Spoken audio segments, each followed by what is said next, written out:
Olá pessoal, aqui é o professor Vinícius. Vamos fazer a correção da atividade da última aula, tá? Então tinha ficado um exercíciozinho da última aula que era mostrar isso aqui na tela do navegador para o usuário, né? E não só isso aqui, tá pessoal? Se eu precisar, por exemplo, acrescentar mais books, é para funcionar também. Lembre-se que nós estamos trabalhando com a linguagem XML, que é uma linguagem extensiva. Então mesmo que eu estenda, que eu aumente o código, a quantidade de dados, meu programa tem que continuar funcionando. Assim, no geral, o programa tem que continuar funcionando, tá? Não vai ser em todos os casos, mas num caso simples desse, vai continuar funcionando sim.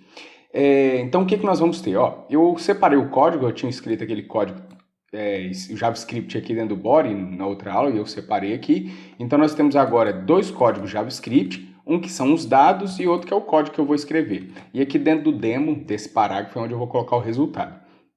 Os dados são esses, é uma bookstore, uma loja de livro, e dentro da loja de livros tem 2 livros, e depois eu posso acrescentar mais que vai continuar funcionando, pelo menos é a ideia.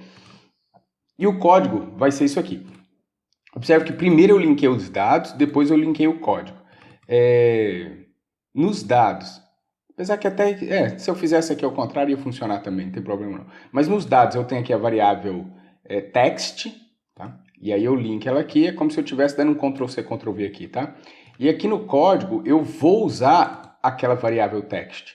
Tá? Então eu criei duas variáveis, o parser e o xml-doc para representar o documento XML.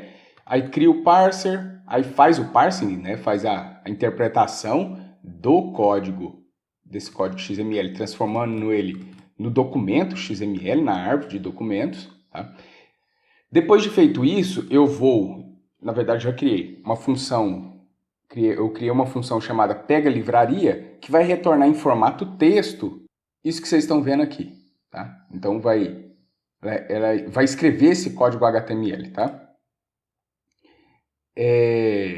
Então o que o pega livraria vai fazer? Vamos dar uma olhadinha aqui. Eu tenho a bookstore, que é a raiz. Dentro da bookstore eu tenho os books. Então eu vou pegar todos os books usando getElementByTagName. Eu vou pegar todos os books. Então é isso que o pega livraria faz. Vamos dar uma olhadinha aqui no pega livraria.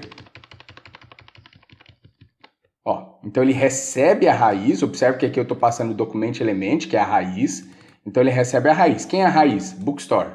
Dentro da bookstore eu vou pegar todos os elementos que tem a tag book. Então eu pego todos os livros. Aí pegou o tamanho, aqui é uma variável que eu vou transformar em texto, que eu vou criar o texto HTML e guardar aqui. Aí eu faço o laço normal, para percorrer todo o array, e pego cada livro. Né? Ou seja, eu dividi aqui para ficar mais fácil.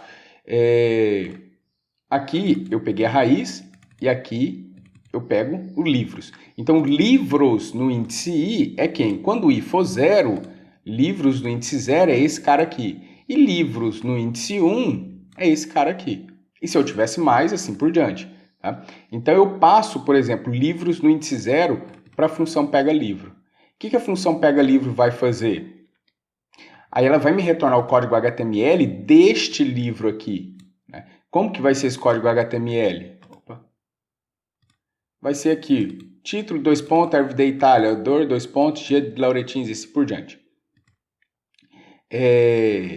Então é isso que o Pega Livro vai fazer, vai escrever esse código HTML e isso por enquanto em formato texto, que eu vou guardando aqui nessa variável texto, depois eu coloco isso dentro do inner HTML aqui, né, na hora que retornar. Beleza, vamos dar uma olhadinha então no Pega Livro. O Pega Livro vai pegar um livro, olha, eu estou passando por exemplo aqui livros no índice 0, que é quem? Este livro aqui. Aí, com este livro, é o que o Pega Livro vai receber. Então, o que ele vai fazer? Ele vai primeiro pegar todos os filhos do livro. Quais são todos os filhos do livro? Tudo isso que a gente tem aqui, ó. Aí, depois que eu peguei isso, né, pega aqui o tamanho dele, mesma coisa aqui com a variável texto, faz um laço normal aqui, né, i começando em 0 e menor que o tamanho. Aí, eu verifico se o filhos no índice i, por exemplo, supondo que o i seja 0. Quem que é filhos no índice 0? É esse cara aqui, o title. Então, o título, né? O node type dele é igual a 1. Nesse exemplo aqui, pessoal, eu nem precisaria colocar isso. Mas supondo que eu tivesse algo do tipo assim, não ia dar erro, tá? Vou até salvar aqui, deixar assim, vocês vão observar que não vai dar erro. Por isso que eu coloquei, né? Para saber se o tipo é igual a 1, né? Então, filho no índice 0, o nó tipo dele, o tipo de nó é 1? É 1 sim, por quê? Porque ele é um elemento.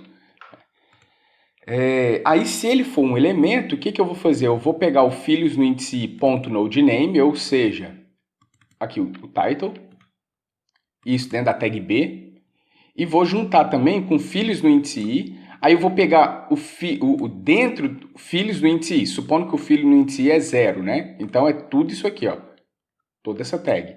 Aí eu pego o filho, um array de filhos dele, ou seja, todos os filhos de título. Só que aí eu pego isso no índice 0. Por quê? Porque eu sei que só tem um filho, que é o nó texto. Então eu já pego lá no índice 0, que é o nó texto, né? Esse nó texto aqui. Aí do nó texto eu pego o node velho, né? Ou seja, o que está escrito nesse nó texto? Tá? Então é isso que ele vai fazer aqui. Você pode até colocar aqui, ó, antes de retornar, dá um console.log texto. Aí você consegue observar o que está acontecendo em cada momento. O que essa função está fazendo, né? Você consegue dar uma observada. Se eu pressionar aqui F12, F5, ó, então cada vez ele vai mostrar isso aqui. Título, Everyday Italian, autor, G de Lauritins, o outro autor, José Silva e assim por diante. Então vai fazendo isso para cada um. E aí depois, aí retorna esse texto, que vem para cá, junta com HR para poder colocar essa linha aqui, esse risco. Aí retorna, isso por enquanto é string, aí pega esse string, coloca aqui no inner.html e ele renderiza para a gente. Ok, pessoal? Então, por enquanto é isso, um abraço, até a próxima.